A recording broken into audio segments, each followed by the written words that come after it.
सायंकाळचे 8:30 वाजले होते आणि तुम्ही बघू शकता, की आता आम्ही बाहेर चाललेलो आहोत. आता एवढ्या कडाक्याच्या थंडीमध्ये एवढं तयार होऊन, पॅक होऊन आम्ही कुठं चाललेलो आहोत. तर त्याचं कारण असं आहे, की पिलूच्या ओठाला थोडंसं इन्फेक्शन झालं होतं आणि तेच दाखवण्यासाठी आम्ही हॉस्पिटलमध्ये चाललो होतो. झालं असं, की ते जे काही तुम्हाला माहिती आहे का बिबा असतो, तर ते बिबाच्या वरचं जे फूल असते ना, ते पिलूनी खाल्लं आणि त्याचं तेल थोडंसं त्याच्या ओठाला लागलं आणि मग त्याला ते उतून आलं.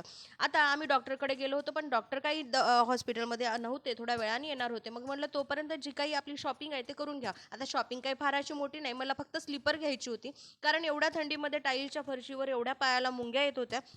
त्यामुळे बऱ्याच दिवसापासून स्लीपर घ्यायची होती. आता मी घ्यायला गेले, पण पिलूचे पप्पा बघणार नाहीत का त्यांच्यासाठी चप्पल? असं होऊ शकत नाही. मग त्यांनी पण बघितली. आता बघितल्याच्या नंतर त्यांना काही आवडली नाही म्हणून जे काही दुकानदार आहेत, त्यांनी खूप सारे ऑप्शन त्यांच्यासमोर टाकले होते. 1, 2, 3, 4 एक नव्हे तर असे 4-5 चप्पल त्यांच्यासमोर टाकलेले होते. पण त्यांना काही त्याच्यातली एकही आवडत नाही. आता त्यांची चॉईस एवढी अवघड आहे म्हणजे 10, 15, 20 ऑप्शन असल्याच्या नंतर त्यांनी एखादं कुठलीतरी गोष्ट सिलेक्ट करतात. आणि त्यानंतरच ते घेतात. म्हणजे बारकाईनं त्यांचं पाहणं असते. आपलं काही नाही. मस्त एक चप्पल बघितली, एक चप्पल घेतली आणि घालून तयार पण झाले होते. आता आम्ही दोघंही घेतो म्हणल्याच्या नंतर पिल्लूचा पण जीव थोडा-थोडा व्हायला लागला. त्यानं पण म्हणला, "मम्मी मला पण चप्पल पाहिजे." मग आता काय त्याचे पप्पा म्हणले, "ठीक आहे बाळा घे."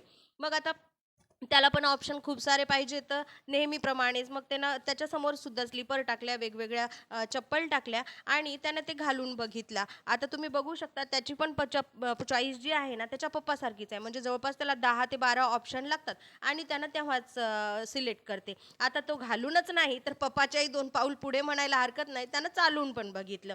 पण तरीही त्याला ती चप्पल काही आवडली नाही. पण मी मात्र इथं मस्त आपली चप्पल घेतली आणि बाहेर निघाले. त्यानंतर बघू शकता आता हॉस्पिटलमध्ये गेलो. डॉक्टरांनी प्रिस्क्रिप्शन लिहून दिलं. शेवटी मेडिकल वगैरे पण आम्ही घेतलं. बराच वेळ झाला होता. आता घरी आल्याच्यानंतर त्याला थोडंसं जेवायला दिलं आणि तो टॅबलेट घ्यायला खूप त्रास देतो म्हणून त्याचं मन भटकवण्यासाठी म्हटलं, "चल तुझा व्हिडिओ बनवते." आणि त्याचं मन थोडंसं भटकवलं आणि व्हिडिओच्या नादामध्ये त्याने गोळी घेतली पण. व्हिडिओ कसा वाटला कमेंट सेक्शनमध्ये नक्की सांगा. भेटूया नेक्स्ट व्लॉगमध्ये. बाय.